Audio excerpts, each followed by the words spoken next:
क्योंकि हमारे education system ने हमें सेल्फ अवेयरनेस जैसी कोई चीज सिखाई ही नहीं है। हमारा एजुकेशन सिस्टम तो हमें इतिहास रटना सिखाता है, न कि इतिहास रचना। और सबसे बड़ी दुख की बात तो यह है कि जिस एजुकेशन सिस्टम में हम पढ़ते हैं, हर दिन जहां जाते हैं वहीं पर हमारा राष्ट्रगान जो कि जन गण मन अधिनायक जय है, हम उसे गाते तो हैं, लेकिन कई भारतीयों को उसका मायना ही नहीं पता। या फिर जिम्मेदार है हमारी सरकारें, जहां यदि एक युवा सरकारी नौकरी पाने के लिए निकलता है तो उस एक नौकरी को पाने के लिए उसे अपने जैसे लाखों युवाओं के साथ प्रतिस्पर्धा करना पड़ता है। चलिए मान लेते हैं कि ये सभी आपकी असफलता के लिए जिम्मेदार हैं, लेकिन कई सालों से इन्हें जिम्मेदार ठहराने के बाद भी क्या आप सफल हो पाए?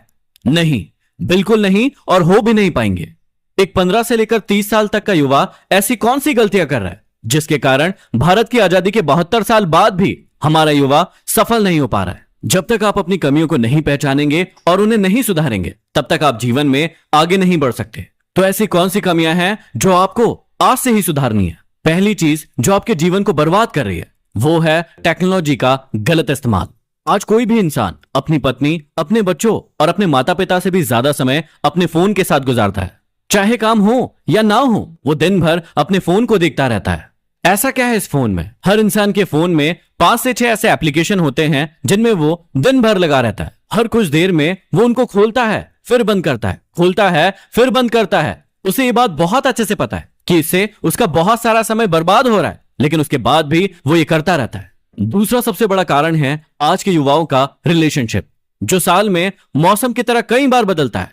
पहले ये परेशान रहते हैं कि हमारी जिंदगी में कोई है नहीं, जब कोई आ जाता है तो परेशान रहते हैं कि ये आया क्यों, और जब वो उसे छोड़कर चला जाता है तो फिर परेशान रहते हैं कि इसने हमें धोखा दिया। और इसी धोखे से उभरने के लिए वो अपने जीवन के कई सारे साल को बर्बाद कर देता है। बाबू जानू शोना करने के चक्कर में वो ये भूल जाते हैं कि उनकी जिंदगी में इससे भी ज्यादा कुछ महत्वपूर्ण है। पहले वो एक दूसरे से वादा करते हैं कि एक दूसरे के साथ रहेंगे, लेकिन फिर न वो दोनों एक दूसरे के साथ रहते हैं और ना ही ये समय उनके साथ रहता है। तीसरा और सबसे महत्वपूर्ण कारण है हमारी सोच में इनोवेशन का ना होना।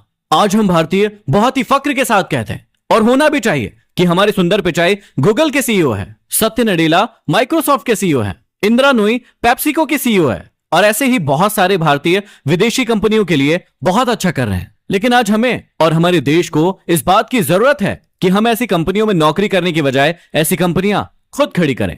लेकिन हमारे देश में तो उल्टा ही हो रहा है। फ्लिपकार्ट और पेटीएम जैसी बड़ी कंपनी बनाने के बाद भी हमने उनका मालिकाना हक विदेशी कंपनियों को दे दिया। यदि हम ध्यान लगाएं कि हम बड़ा नौकर बनने से अच्छा है छोटा मालिक भी बन जाए, तो हम अपने लिए और अपने देश के लिए बहुत कुछ अच्छा कर पाएंगे। खुद की गलतियों को जानने के बाद भी तब तक काम नहीं बनेगा जब तक हम उन गलतियों को सुधार ना लें। मेरी ये बात हमेशा याद रखना कि इस दुनिया को सुनाई कम और दिखाई ज्यादा देता है, इसलिए आप बोलने की अपेक्षा करके दिखाने में भरोसा रखें। कई बार आप अपनी फैमिली पर गुस्सा हो जाते हो कि वो आपकी बात नहीं मानती। क्यों माने? सालों से आप सिर्फ बोलते तो आ रहे हैं कि मैं ये कर डालूंगा, वो कर डालूंगा, लेकिन आपने उन्हें करके नहीं दिखाया। जिस दिन आप उन्हें करके दिखा देंगे, सिर्फ आपकी फैमिली नहीं पूरी दुनिया आपकी बात मानेगी। दूसरा, आपको अपने साथ एक्सपेरिमेंट करना होगा। दुनिया जरूर कहती है कि एक लक्ष्य बनाओ और उसे हासिल करके दिखाओ, लेकिन उस एक लक्ष्य को बनाने से पहले आपको कई बार अपने साथ एक्सपेरिमेंट करना होगा। जैसे उसेन बोल्ट बहुत ही अच्छे क्रिकेटर थे, लेकिन उन्होंने अपनी प्रतिभा को पहचाना और दुनिया के सबसे तेज धावक बने। महेंद्र सिंह धोनी पहले बहुत अच्छा फुटबॉल खेलते थे, लेकिन अपने आप को जाना, पहचाना और भारतीय टीम के सर्वश्रेष्ठ कप्तान बने। ऐसे ही आपको भी अपने साथ एक्सपेरिमेंट करना होगा। और उसी के बाद बहुत ही ज्यादा खुश था। उसने अपनी जिंदगी में वो सब कुछ पाया था जिसके आप सपने देखते हैं।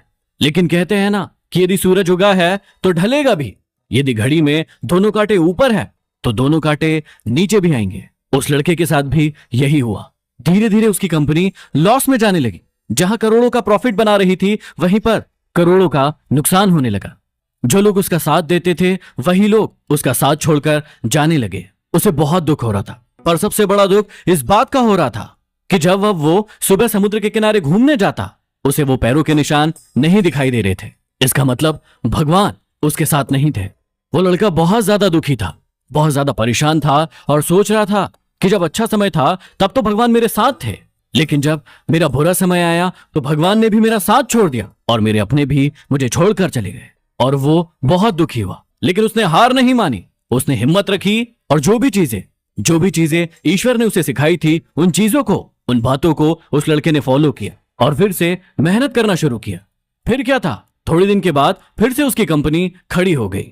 उसे जहां बहुत सारा लॉस हो रहा था, वहीं बहुत सारा प्रॉफिट होने लगा और वो फिर से खुश हो गया। लेकिन उसने एक चीज कभी नहीं छोड़ी थी, अपने ऊपर विश्वास और समुद्र के किनारे घूमना। जब वो थोड़े दिन के बाद समुद्र में गया, सारी चीजें ठीक हो गई थी, उसकी कंपनी फिर से खड़ी हो गई थी। थोड़े दिन के बाद उसने नोटिस किया कि जब वो समुद्र के किनारे घूमने जा रहा है तो एक और पैरों के निशान उसके साइड में बन रहे हैं। उस लड़के ने मुंह फेर लिया और आगे की ओर बढ़ गया। साइड से आवाज आई कि क्या हुआ, मुझसे बातें नहीं करोगे? उस लड़के ने चिल्लाते हुए जवाब दिया कि जब मेरा बुरा वक्त चल रहा था तो आप मेरे साथ नहीं थे, आपने मेरा साथ छोड़ दिया और इस पूरी दुनिया ने मेरा साथ छोड़ दिया। मेरी मेहनत, मेरे विश्वास के कारण आज मैं फिर यहां पे हूं। जब मैं सफल हो गया तो तुम फिर मेरे पास आ गए। मुझे जब सबसे ज्यादा तुम्हारे साथ की जरूरत थी, उस वक्त कहां थे? और अब जब मैं सफल हो चुका हूं तो फिर से मेरे साथ आ गए। साइड से मुस्कुराने की आवाज आई और कहा कि मैं तब भी तुम्हारे साथ था और आज भी तुम्हारे साथ हूं।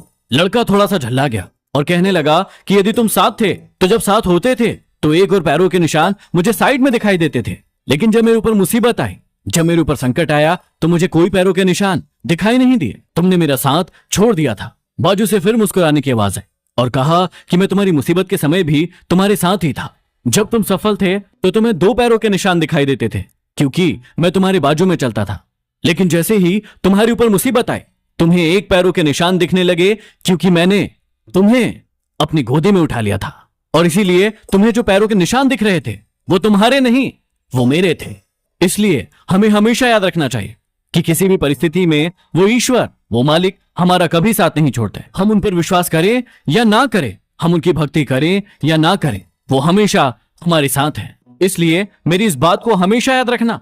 हाथों की लकीरों से पहले भी उंगलियां होती है, जो हमें यही सिखाती है कि हमें अपनी किस्मत से पहले अपने कर्मों पर भरोसा रखना।